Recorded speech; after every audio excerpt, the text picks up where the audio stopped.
Mounting the LokkLatch magnetic gate lock is quick and easy on most gates. Take the two black handle trims supplied and, noting the small starting slot in both handles, simply click them into place. Take the larger of the two lock housings and prepare to mount it onto the inside of the gate. The product comes supplied with a fitting jig that indicates where to mark and drill holes. Use the jig on both sides of the gate, using a marked pencil line on the edge of the post to correctly align the two holes required. Attach the polymer connecting rod to the main housing and slot it through the gate frame.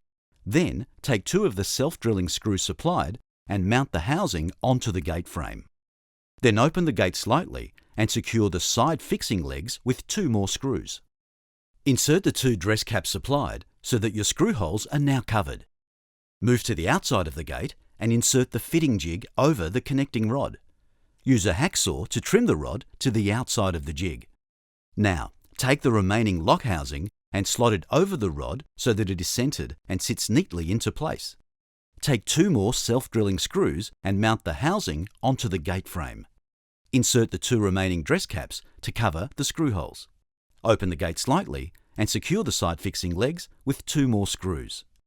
Going back to the larger inside housing, place the keeper onto the fence post so that it is centered with the housing.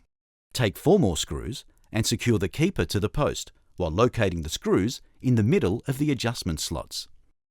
Insert the long silver screw as shown, then slide the cover plate into the corresponding keeper channels so that the long screw can engage with the plate. Use a Phillips head screwdriver to horizontally adjust the keeper plate so that it aligns correctly with the main housing. Your LokkLatch magnetic gate lock is now ready for use. Optional metallic brushed or chrome handle trim covers are available through your supplier.